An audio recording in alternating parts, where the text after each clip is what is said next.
Welcome, everyone, to the Community IT Innovators webinar, Nonprofit IT Expert Roundtable. This is always one of our most popular webinars every year. We have a panel of our senior staff here today to talk about essential trends in nonprofit tech and what that means for nonprofits. They're going to talk about office IT management, cybersecurity, and cloud computing.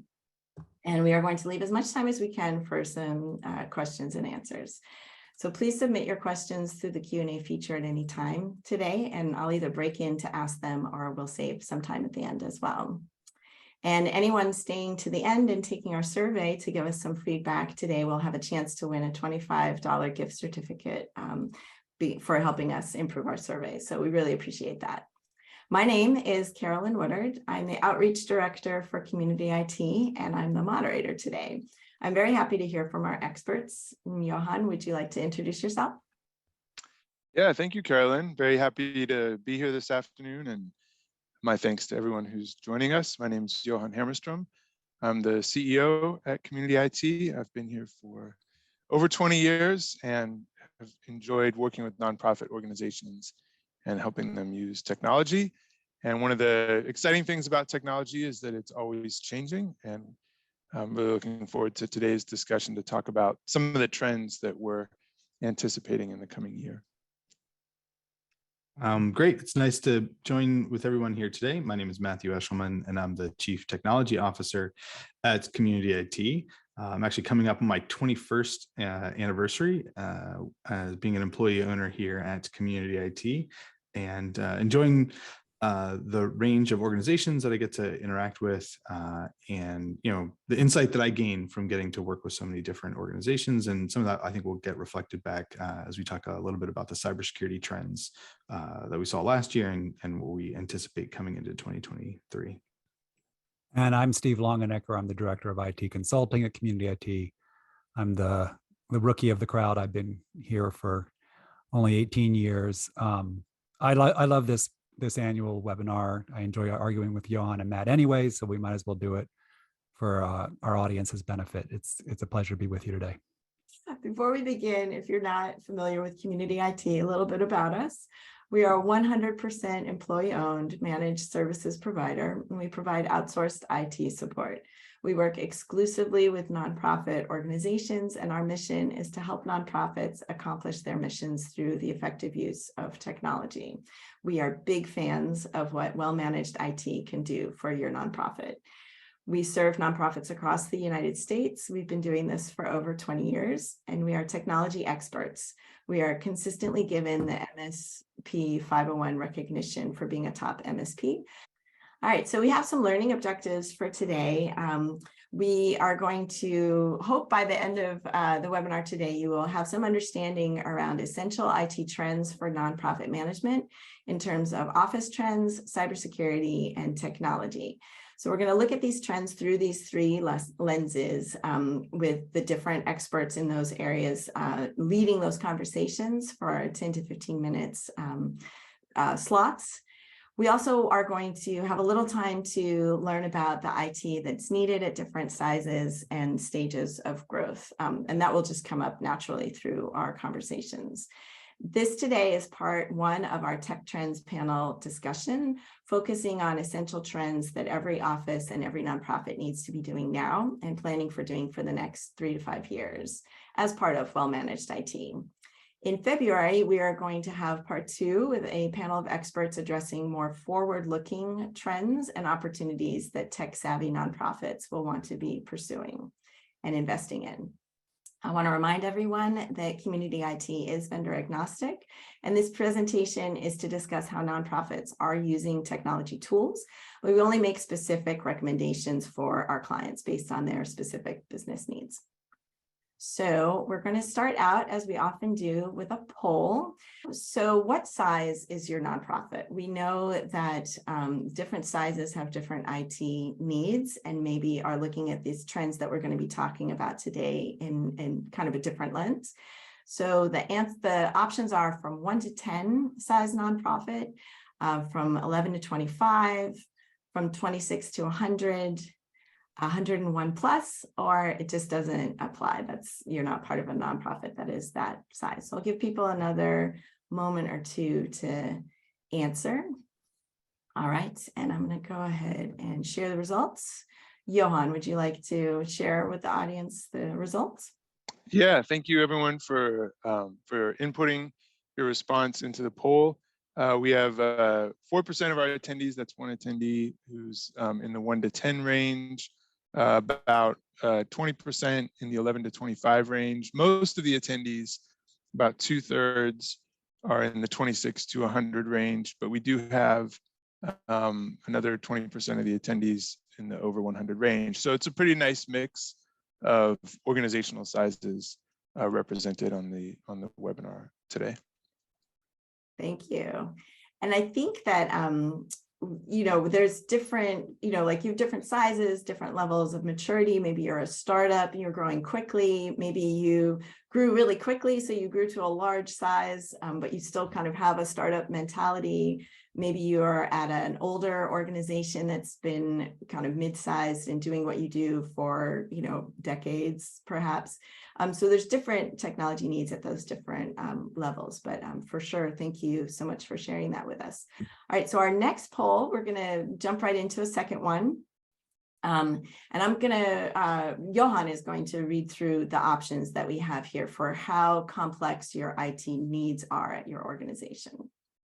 Yeah, thank you. So how integral is IT to your mission and your business needs? How important or central is IT specifically to the work that your organization does? Do you use IT for basic office needs to communicate and maybe send out reports? But are all of your business tools online that you can manage yourselves? So that's category number one. Category number two is, in addition to that, you also have some business critical platforms that you need IT experts to support for you, like a CRM, a database, more advanced financial tools, things that are beyond sort of what you can support yourselves without dedicated IT staff or support. Three, are you using IT directly to deliver services? So they're not just supporting the work that you're doing, but they're central to your programmatic work. So that could be, for example, a charter school that is using IT education, ed tech to deliver education to its students, a healthcare provider that maybe is using iPads out in the field for the work that they're doing. So that's category number three. Number four, finally, you were founded by disruptors and you use IT in innovative ways. Maybe you've got your own development team in-house, you're building your own applications. We've definitely seen a lot more of that in the last 5 to 10 years, nonprofits that are basically creating IT as part of accomplishing their mission. So that's category number four. And if none of these apply to you, you can respond category number five. So we had a fairly similar bell curve, I think. So we had one respondent who is really just using IT for basic office support, about 60% with the basic office support plus category, another 27% delivering services using IT, and one using IT in innovative ways, and another two that it was not applicable. Thank you so much for sharing that with us. And that helps us also, frame how we're going to talk about these different trends. So what we wanted to do was take 10 to 15 minutes on each of these topics. So you see a kind of busy slide right now with 3 columns on office management, cybersecurity, and cloud computing.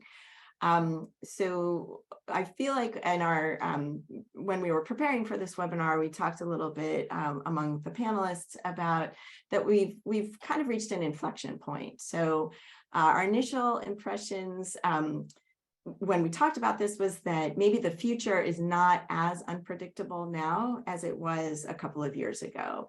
We're out of the uncertainty phase. We're out of this kind of churn phase of like needing tools to handle rapid change and maybe choosing them very quickly to deploy them.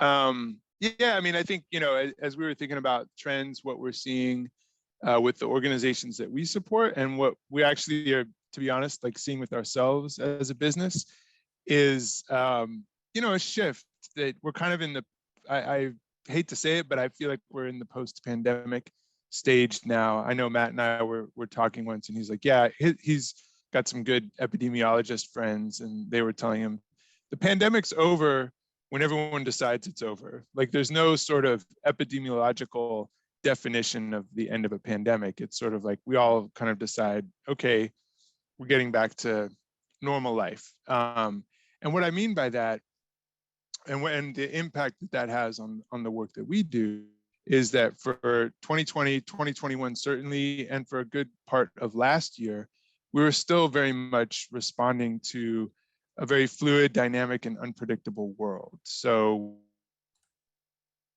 when the pandemic began in 2020, we all had to make a lot of changes very quickly on how we were going to be working, as organizations. And there was the big shift to working remotely. And then there was a lot of uncertainty around how long that pandemic would last and how long organizations would need to work remotely. And so a lot of decisions had to get made very quickly. A lot of technology had to get deployed in a pretty rapid time frame just for organizations to continue surviving, and doing the work that they're going to do. And as best we can tell, and certainly it's been the case for us and for a lot of organizations that we work with, there's now a sense that, I kind of feel like I know what 2023 is going to be like, in 2024 and 2025 for my organization in terms of how we're working. Are we going to be fully remote? Are we going to be hybrid? Are we going to be going back to the office? There's a lot more clarity around what that might look like over the next, 2 to 3 years. And because of that clarity, there's a greater sense that we can plan ahead a little bit more. And a lot of the decisions that were made in kind of a rushed fashion over the last 2 or 3 years around technology can be replaced with more deliberate decision-making processes. So that's not an exciting trend in the sense that, it's not as exciting as some of the, crazy technologies that we're seeing emerging, recently. But I think getting back to a place where technology planning and technology management and decision-making is a little more considered and done with a little bit longer time frame is something that we're strongly recommending, and something that we see as a trend, that organizations really need the stability that comes from that longer term planning and more deliberate decision-making process. I see you came off mute, Steve. I didn't want to just keep talking if you wanted to add something there.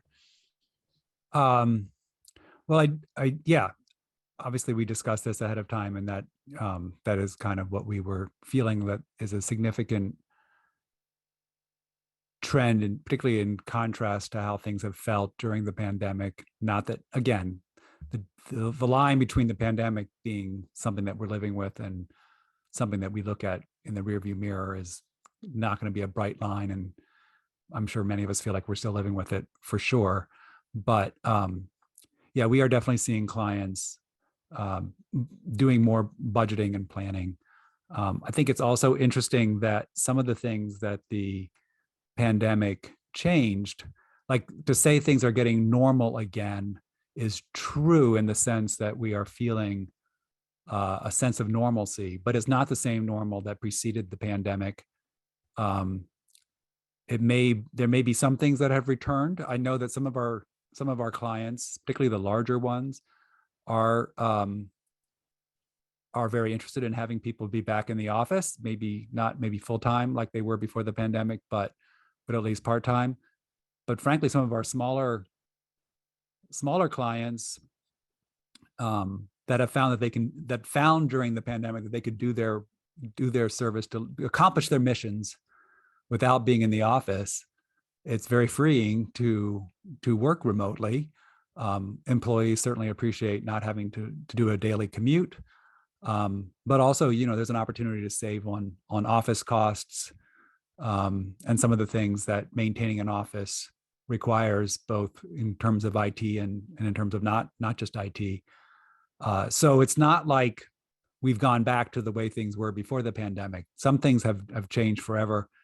Another thing that comes to mind is the use of virtual meeting tools, whether that's Zoom or Microsoft Teams or what have you.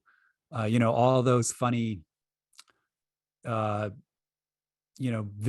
that were trending in early 2020 of lawyers who couldn't figure out how to make themselves stop looking like sea slugs on their Zoom meeting or whatever. Like we've gotten through that, right? Now everybody knows how to run a Zoom meeting. Everyone knows how to, even my mother-in-law, bless her heart, can get on the family Zoom meeting, and have her sound work, which wasn't the case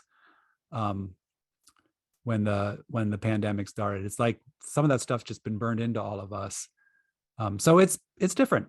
But at the same time, it doesn't feel like the floor is constantly being pulled out from under us, which I think it did feel like for quite a while there. Like it just didn't seem like it would stop. You thought, oh, we'll be back in the office in 6 months, and then a new wave would hit, and and there just wasn't. It didn't feel like you could plan. And now I think we're back to the fact that no, you can, and we will. We need to be mature again about this. Yeah, I think the pandemic really accelerated a lot of trends that were already underway, like the virtual meeting trend. There was a saying that the end point is the perimeter, meaning all of your computing, world and your data is now not behind a firewall at your office, but sort of out there in the world, and you have to figure out how to protect all of your data and your information and provide security in sort of a remote and dispersed way. So those trends were already kind of starting to happen, 2015, 2016, but the pandemic really made it so that is the new normal. And there is no going back to a world with servers and a world with firewall. There's no going back to a world where nonprofit staff aren't expected to provide some level of their own IT support, which is what happened when people had to work from home. And also were able to kind of define their own user experience in many ways. So I think in some ways, the pandemic also empowered nonprofit staff to take more ownership and control over their use of IT and their IT experience. And I think that's something that IT departments, if you will, IT teams at nonprofits need to be mindful of and take into consideration as they're planning new initiatives. Like it's the dynamic between the IT department and the rest of the organization has changed because of the sort of intense reliance on IT and dependence on individuals to support their own IT by working at home and over the course of the pandemic. It's gone both ways too. I mean, because users had to step up, but also IT departments had to step up. There's a lot more tools available now, or maybe again, it's to your point, Johan, the tools were available before, but the tools are now in use. We had so many of our clients start using those that were using Windows, and there's a Mac equivalent, but the autopilot Intune and having laptops shipped directly to the end user, and the end user unboxes the laptop, turns it on, and it right away talks to the cloud, picks up its policies, and starts basically installing all the software and everything that's needed. Those tools existed pre-pandemic, but they weren't that important for us to really, we explored them, we played with them, but it didn't seem like a value to our clients to really push them because everybody went to the office every day. So why not ship the laptop to the office and have an IT person unpack it and set it up and give it to the end user? That seemed like pretty reasonable way to do things. And it was reasonable when everybody went to the office every day. But the pandemic changed that. And so end users needed to be comfortable doing their part, but IT departments also have changed. And that fits in with the second bullet point that we made, that, community IT's business has changed. Not that you guys are tuning in to this webinar to hear about our business, but our business has changed in that we really are able to deliver services nationally now And we ourselves turned down business if people made inquiries from too far away from Washington, D.C., where our home office is and was, I guess, because we felt like it was important for us to have the ability to put people, onto the keyboards themselves, boots on the ground, or whatever the expression is, for us to deliver good service. And that just wasn't possible, even for our customers that were in Washington, D.C., because their problems were at home, and they didn't want us showing up at their house anyway, because they didn't want us bringing COVID into their house. So we had to do things remotely. And if we're doing things remotely for people in Washington, D.C., we might as well do things remotely for people all over the country. And our staff now are all over the country. It's amazing how it's changed. And I don't know whether I feel like we've seen that change. We are definitely taking on clients now that don't have an office. That's becoming much more common. So it's changed things. Yeah, I mean, I think one of the things that we learned in the pandemic is what can be done remotely and virtually and what can't be. And I think, for example, teaching, like public education is something that can't be done remotely. All the studies that have come out over the experience of virtual learning have been pretty conclusive, that trying to teach children in a virtual way does not work very well, and they need to be in the building.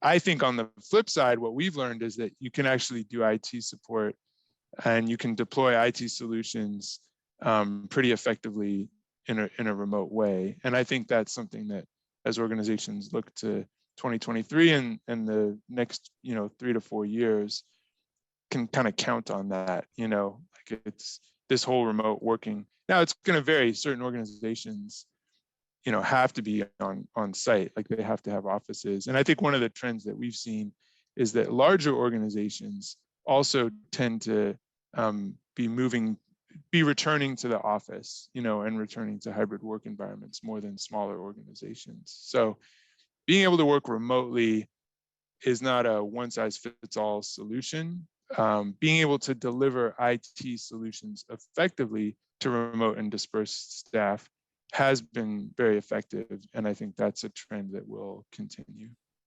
Has that changed like governance needs and maybe policy needs for nonprofit organizations after going through this huge change, maybe of having more people working more remotely? Have you seen that clients need to kind of up their understanding of their policies or change their policies? Well, I think it gets to the fact that we're all moving so quickly to just keep the wheels turning on our organizations and our businesses. We had to move quickly and didn't have time to stop and write a big employee handbook or a big policy document. But I think we're all now like looking at all these new systems and environments that employees are working in, and realizing we need to like play some catch up with the policies. Like the employee handbook maybe hasn't been looked at. The IT acceptable use policy maybe hasn't been updated in 3 or 4 years. And there was a time where, you could probably wait 3 or 4 years to update your acceptable use policy. But obviously, like if you haven't updated it in the last 6 months, it's probably really out of date. And so we're entering an interesting time where the most important things in IT right now are probably the least exciting or the least interesting, right? We all want to talk about AI, but you probably should be rewriting your IT policies. Governance, yeah. Yeah.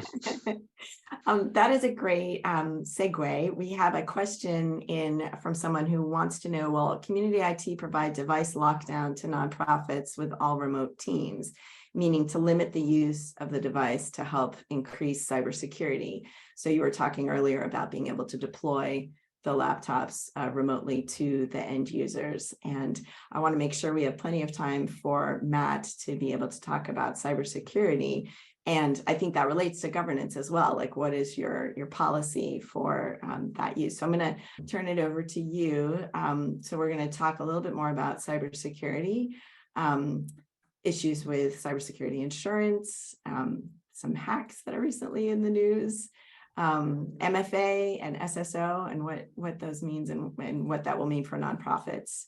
and whether the funders are keeping up, and cybersecurity decisions, like who's making cybersecurity decisions. I feel like that used to be something that like somebody in the IT office would just like do something and then everybody would like have to take the training or what have you. So I know there've been some changes in that. So Matt, do you want to take that on? Yep. So I think there's a lot of different things in there, and thanks for the question. And yeah, please feel free to chat in any additional questions that you may have. So in terms of kind of device management, I'll take that actually in a couple different pieces. So, talking about technology adoption, the tools that community IT have used for, I don't know, for over 10 or 15 years have really been cloud centric. So no matter where devices were, they could kind of check back in and be managed with the tools we had. So that was helpful as organizations were, supporting staff working all over the place.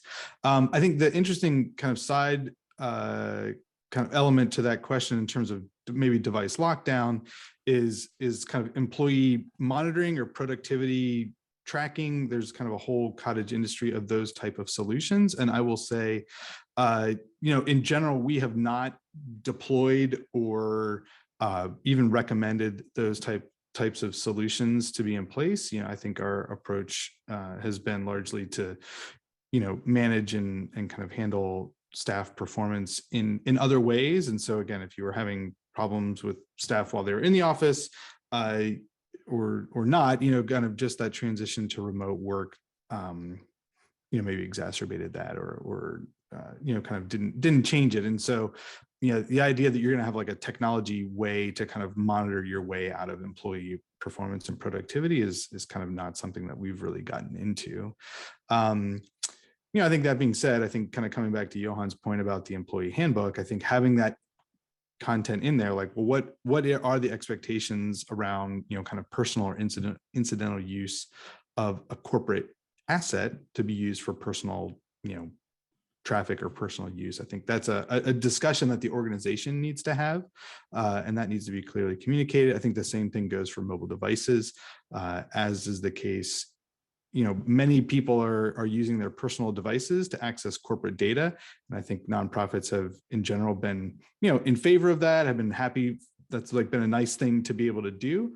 And again, I think the pendulum is now kind of swinging back to realize like, oh, well, we've got a lot of staff turnover and people are syncing their email and maybe, the contact list or all kinds of information about our organization, about the people that we interact with. And then that leaves with them because we don't have a way to control what data is being accessed from their mobile device. And so I think organizations are now getting into the point where they're being deliberate around the policies that they are establishing to kind of govern that access. And then, making sure that there's technology solutions that can help support those controls. So talking a little bit about controls, I was reviewing what we said last year in terms of cyber liability insurance, really driving adoption of technology solutions and policy solutions, and I think that trend only accelerated. I think we did a great webinar several months back with Jenna Howard from Locked In, which is a big insurance broker. And in that, shared some really, kind of that hard data that we were seeing from the different clients that we were supporting through their cyber liability insurance applications. The underwriting requirements were becoming a lot more strict. And then the policy renewals themselves were becoming a lot more expensive. And that was forcing organizations to implement delayed cybersecurity projects, make changes to, how they were using and supporting technology. And that has only continued. Like, I don't think we've seen relief from those year-over-year price increases. And the cyber liability insurance applications seem to be even longer this year than they were last year. So I think that continues to drive a lot of the change and adoption for nonprofit organizations. I think kind of in that same vein, a lot of the technology controls, I think because nonprofits are, I think, leading edge when it comes to adopting cloud technology solutions, that really helps with a lot of the technology control adoption. There's huge sections that really govern or are really focused on on-premise controls and remote access to on-premise environments. And for a lot of organizations, even up to those with 100, 150 staff, it is now realistic to actually not have or not need any on-premise servers or equipment, which actually makes your overall security footprint a lot smaller, and means that you can a lot more easily respond to those questions where it says, like, do you have MFA enabled on everything? And so if you try to enable MFA on a local server is a really big technical challenge. It's a huge headache. So if you don't have a server, then you don't have that that requirement, and it really makes responding to those applications a lot easier. Matt, wouldn't you say that there's that one trend that we've seen for years and years and years is that bureaucracies that in some ways these requirements that are sort of bureaucratic in nature, like the cybersecurity, like there's obviously a lot of good stuff there, and we're always delighted when a client asks us to help them implement multi-factor authentication, even if the reason that they're doing it is for a cybersecurity insurance policy. Fine, whatever your reason is, it's good. Thank God you're getting multi-factor authentication.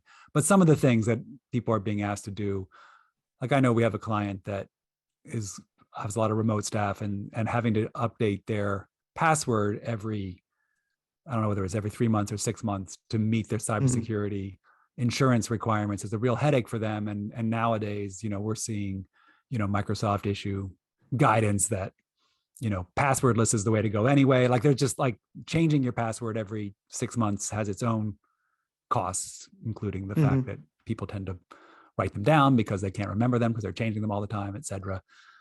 So those insurance policy questionnaires are interesting. I guess I should just leave it at that. I think it's sort of like when they were developing auto insurance in the 1920s. They had no data to go off of. The best practices on how to actually make people secure was still being figured out. And so these questionnaires are just a best guess by the carriers as to what actually, because their concern is not necessarily like security. Their concern is to minimize claims. Right. And so the industry is very much in flux right now. And what that means is it's become a lot harder to complete those questionnaires because a lot of the things they're asking you to do don't always make sense because they're just basing it off of, the data that they're collecting from claims that have been filed over the last few years. So talking about security and MFA, we have a question in the chat. Do you think single sign-on is really the theme for 2023, Matt, or should we pursue passkeys whole hog? Hey, maybe somebody hacked into our system and like read our read our presentation in advance. Because I think digital identity and security around the digital identity, I think is where we see most of the threats coming. So I'm actually just in the process of reviewing and kind of analyzing all of the data that our team has responded to over 2022 in terms of like the security incidents. And for the past number of years, the biggest risk that I think that organizations face is really around that digital identity, right? Your account gets compromised, then your account is used to target other organizations, or your account is then used to, try to open up bank accounts and that kind of thing. So I think for the small to mid-sized organization, your digital identity is really the key.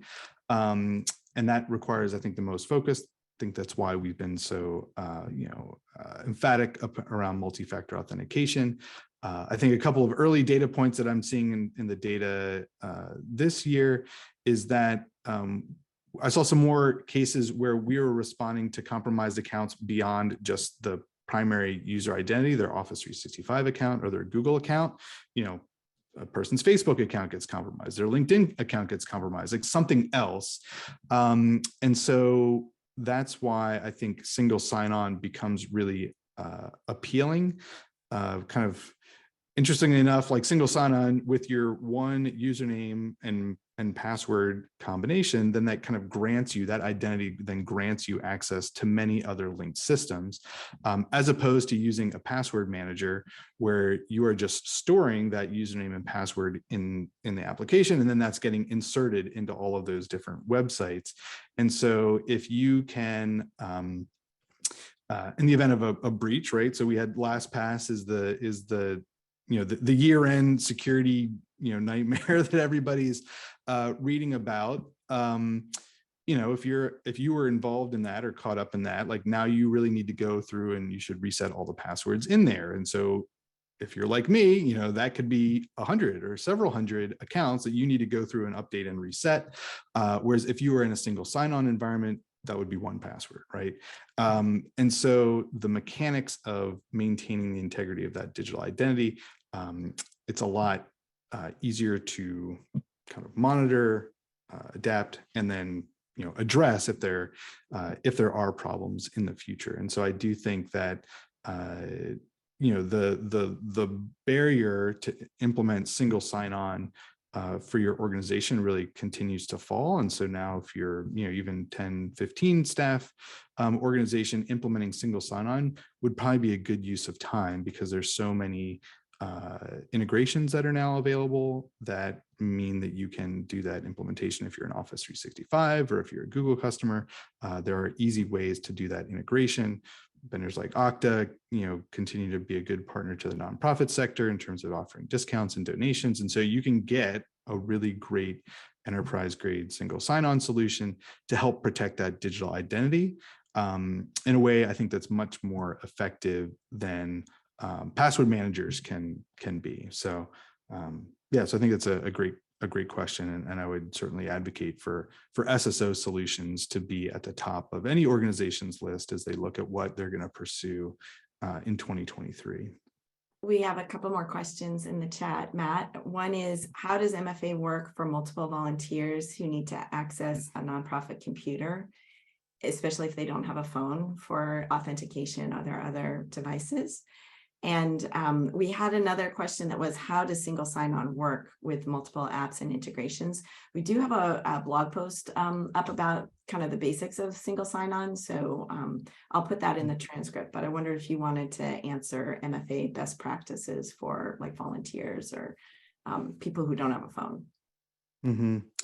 Yeah, so I do think, understanding where the risk is at for your organization is an important part of that. I do think for most organizations, kind of the risk associated with, somebody hacking into your local computer because they have physical access to your office is relatively low. So thinking about multi-factor on a computer is, may not be kind of a high priority for your organization. I do think as much as you can support it, multi-factor authentication and named accounts for your volunteers would be a great idea, because you want to have some auditing and accountability for kind of who's making changes. And so if you've got a situation where like every volunteer is using the same account and going in and like updating the database or deleting things, that can create a problem with accountability. So in terms of multi-factor authentication, then for those accounts, there are, you can give physical tokens. There's a couple of, different ways to do that. But I would say, so there are a number of good third-party token, if you want to give somebody a little key fob that has the rotating number keys on it, or as a way to provide that challenge, ideally, you could, some MFA is better than none. And so if you can get to a point where you've got named individual accounts with some type of MFA, that's certainly preferable to, shared accounts or no MFA. So again, as much progress as you can make kind of down that road to, everybody having their own login with a linked app-based MFA, that's the direction to go. Those key fobs are getting a lot cheaper for sure. They're definitely a good option. We have another question that came in around funding and about the different tiers for subscriptions for single sign-on that you might need to have and not be able to afford. Matt, I know that you've worked with some funders. Is this something that's changing? Are funders starting to fund more like cybersecurity training and then actually specific, licenses for nonprofits to have better cybersecurity, or is it still kind of you have to do it, but how you're going to pay for it is a question? So there's a couple of different pieces there. So I'd say one, the actual platform for organizations to build their single sign-on is typically going to be free or very low cost. So again, if you're in Google, just kind of out of the box, you can use Google to do single sign-on for a lot of different applications. The same thing, like if you're a Microsoft Office 365 customer, if you have the P1 license, which is included as part of their 10 free Microsoft Business Premium licenses, right? That gives you the ability to do single sign-on. I think Okta for Good through their donation program will give, I think it's 50 free licenses. So for most organizations, the cost to get started with single sign-on is very low.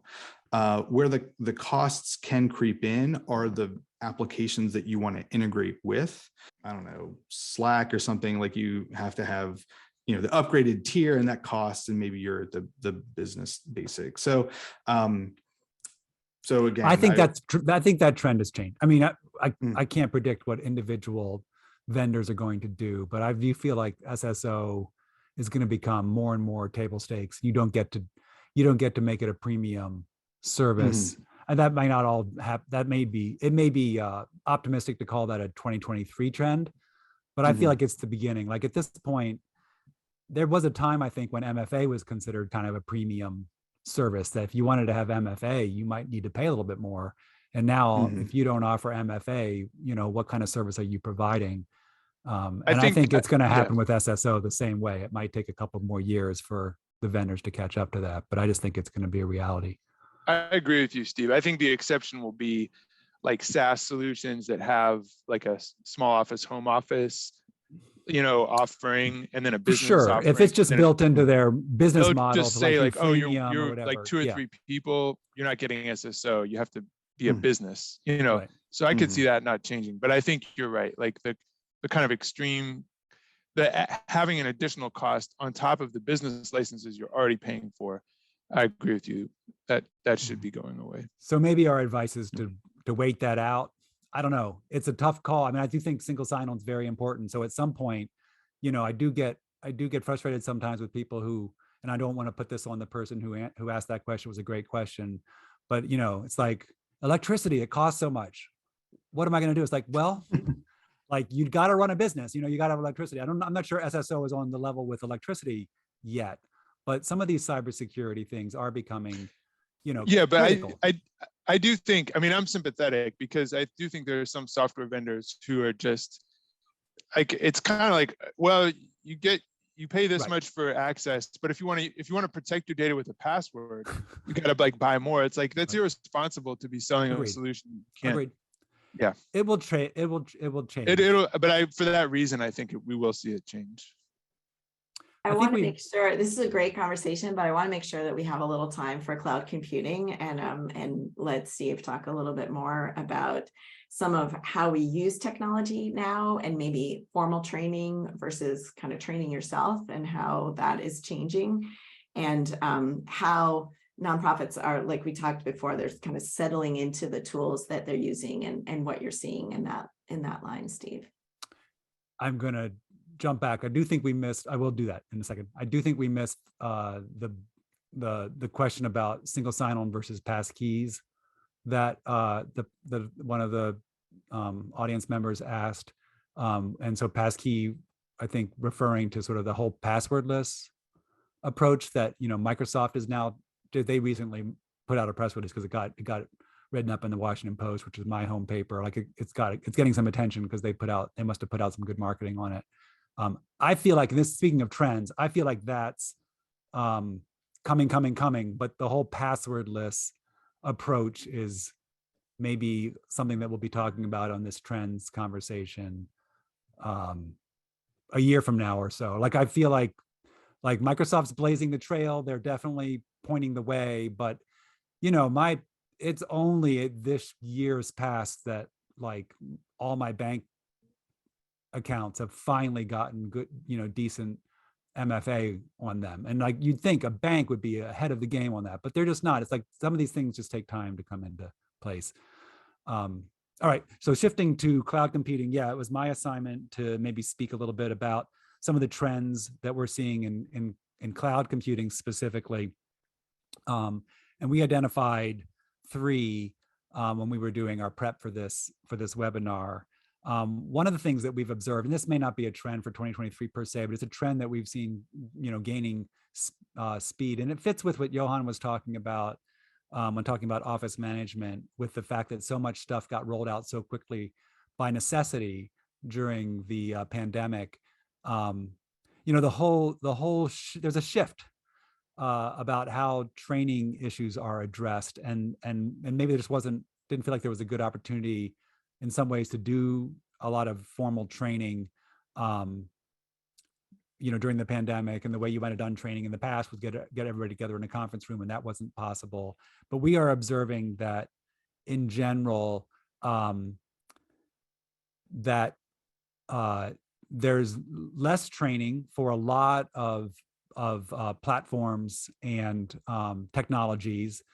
There's much more of a sort of the user self-services, and also kind of, I think this is something that in some ways Apple sort of famously made part of their brand. They were certainly not the only one that does it, but like no instruction manual. It's so intuitive. You just like do it. And so you don't need a training on how to use an iPhone. A 3-year-old can pick up an iPhone and figure out how to use it. I mean, these are the ideas. I'm not sure how true that is. So we still have requests for training from our clients, and we do our best to accommodate those, but it really has become something that is, it's changed. There's more kind of users taking care of themselves, maybe looking things up on YouTube or sharing with each other. And it's interesting what that, there's, the costs and benefits of that. I mean, the benefits might be that you don't have to sit through a training as an end user that doesn't really hit you right. You don't feel like you gained a lot from that 45-minute session that you were asked to sit through. So that's nice not to have to go through that. I think sometimes though, we miss opportunities to sort of find out about the little hacks, little tricks, little tips that might make a platform easier to use. And so Carolyn was suggesting that, organizations might want to at least consider doing, sort of brown baggy kind of like, not necessarily trainer to audience, but more audience sitting around a table sharing their ideas or what they do that makes, their use of the company's information systems work better. And that's kind of an interesting idea. Another thing that we were thinking about in terms of formal training is that the one place that formal training probably is still required, and this fits again back to Johan's point about the fact that we rolled out all this stuff without a lot of attention for governance. And so now one of the things that we have to do is circle back to governance and think about the rules of the road, that particularly for important information systems for an organization where it's not just your Outlook, or your OneDrive. You can have your OneDrive or your Google Drive can be as cluttered as you want it to be, as long as you can find the files that you need and deliver them when you need to deliver them. Like that, the rest of it is up to you. No one cares. But for places where there's collaboration, like a CRM or a finance system where multiple people are plugging in data or manipulating data, you need to have rules. This is how this is how we do it. When we put in a record, we need to have this field filled in and this field filled in. You can leave this field empty if you want to, that's fine. But this field, absolutely you cannot like hit okay until you fill this field in. And so training around those kinds of governance type activities where there's rules for how we do things is probably something that we're going to, there might be some need to backfill some of that stuff in the years ahead. Yeah, I think we've gotten to the cloud. We have the cloud solutions now. We need to use them effectively. That requires standard operating procedures, business processes, and documentation. So I'm coming back with some really exciting things for 2023. IT policy, standard operating procedures, and business documentation. Sorry, folks, but that's truly like that's kind of where things are right now. Like those are the things that really need attention in our experience heading into 2023. Yeah, and in the same vein, I think users were empowered to find ways of getting things done when they were suddenly working from home, and if it worked for a department to sign up for a Trello account or an Asana account and share it amongst themselves to get some of their work done, that was fine. But now I think sometimes people are circling back, organizations, and particularly the people in charge of data at the organizations, which of course, I don't know if anyone's in charge of data at some organizations or not, but people that think about and worry about where is all of our data and what's it doing. I think there's a realization that all these cloud platforms do require some active management. You need to know, what platforms are in use, who's using them, how are they being used. One of the most important questions that you want all of your employees to know the answer to is what to use when. It's a funny question that Matt and I picked up at a Microsoft conference about I don't know, 5 or 10 years ago now, where the seminar was, or the thing that we went to, the hour-long session was what to use when. And it was the Microsoft stack. So when do you use OneDrive? When do you use SharePoint? When do you use Outlook? Microsoft has 1 million products, and what to use when. But please, whatever you're using has to be a Microsoft product. Well, that's not true for our clients. There are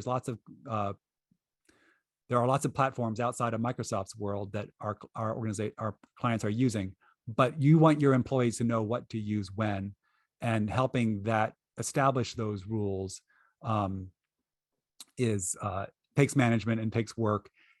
And my job at the batting cleanup here is to circle back to everything. Circling back to what Matt was saying, one of the benefits of SSO, of single sign-on, is that becomes then your gateway, your control point is the better word for it, your control point for all of these platforms. If the way to get to the platforms that your organization makes available to its staff to get their work done is through a single sign-on platform, then you control who has access to what, and you can even the onboarding and offboarding of staff becomes easier through the SSO, the single sign-on platform. It's just an extra thing to consider as all of the things that are on this slide that Carolyn's sharing again. There's like lines you can draw between the different bullet points and circle, and this affects this and that affects that. A lot of this stuff all fits together.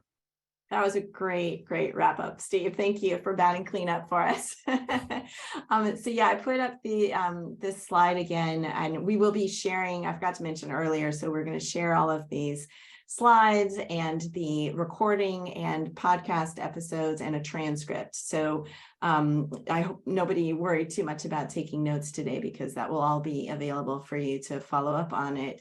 I want to go quick to our learning objectives. We're hoping that you would understand some of the trends for nonprofit management, office trends, cybersecurity, and cloud technology. We talked a little bit about, I think we didn't do a great job. I'm sorry, this is probably on me, of making sure that we talked about the different sizes and the different technology trends that would be appropriate for different sizes. So we'll try to talk about that more next month in our second piece. I did hear a lot of, thank you, Johan, for like all of the boring things that are the trends, governance, maybe usability, single sign-on and passwords, costs, self-training, user experience becoming more and more important, like training, formal training versus self-training, and that all wrapping back to governance of some of the things that we put in place maybe pretty hastily, and now we're going back and being a little bit more deliberative about it. I want to be respectful of people's time, but I want to make sure to let you all know that next webinar is in February 15th, 3 p.m. Eastern, noon Pacific. We're going to have some of the people from this panel back to talk a little bit more about maybe some cutting edge and more forward-looking trends that we're going to see. We're going to branch out, talk about things that are on the horizon, including some things like AI, some more cybersecurity issues, tech innovations that nonprofits might be exploring. So I hope you will come back and join us for that as well. Thank you all so much for staying with us here until pretty much the end. So I want to thank Johan, Steve, and Matt so much for joining us and sharing your expertise with us. And thank everyone for joining us, and we'll see you next month.